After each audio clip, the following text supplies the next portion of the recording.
బెంగళూరులో ఓ షాకింగ్ ఘటన జరిగింది. పెళ్లైన ఓ ఆటో డ్రైవర్ యువతితో సహజీవనం చేశాడు. ఆ తర్వాత ఆమెను దారుణంగా హత్య చేసి చివరకు తాను ఆత్మహత్యాయత్నం చేశాడు. ఆటో డ్రైవర్ కు పెళ్లైందని తెలిసిన యువతి దూరంగా ఉండాలని నిర్ణయించుకుంది. ఈ విషయంలో గొడవ జరిగింది. అంతే ప్రియురాల్ని హత్య చేశాడు. ఆ ఘటన కర్ణాటకలోని బ్యాడర్హళ్లి పోలీస్ స్టేషన్ పరిధిలో జరిగింది. చిల్లగొల్లర్ హత్యకు చెందిన చంద్రశేఖర్ కు పెళ్లై ఓ కొడుకు కూడా ఉన్నాడు. ఇతను ఆటో డ్రైవర్ గా పనిచేస్తున్నాడు. తిరగలపాళ్యంలోని సెల్ ఫోన్ షోరూమ్ లో పనిచేస్తున్న మాగడికి చెందిన భవానీతో పరిచయం ఏర్పడింది. అది ప్రేమగా మారి పెళ్లి చేసుకుంటానని చెప్పి భవానీతో అద్దెంట్లో సహజీవనం చేశాడు. అయితే చంద్రశేఖర్కి ఇప్పటికే పెళ్లైందని భవానీకి తెలిసింది. దీంతో అతన్ని దూరం పెట్టింది. కుటుంబ సభ్యులు ఆమెకు పెళ్లి సంబంధాలు చూస్తుండటంతో ఇకపై తన వద్దకు రావద్దని భవానీ చంద్రశేఖర్కు చెప్పింది. ఈ నెల 12న ఇద్దరి మధ్య తీవ్ర వాగ్వాదం కూడా జరిగింది.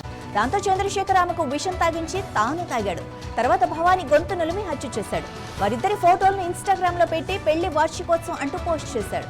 భవానీ కుటుంబ సభ్యులు ఫోన్ చేసిన స్పందన లేకపోవడంతో అనుమానం వచ్చి తిరగలపాళ్యంలోని ఆమె ఇంటికి వెళ్లారు. అక్కడ భవానీ చనిపోయి కనిపించింది. పోలీసులు స్పృహ లేని చంద్రశేఖర్ను హాస్పిటల్కు తరలించారు.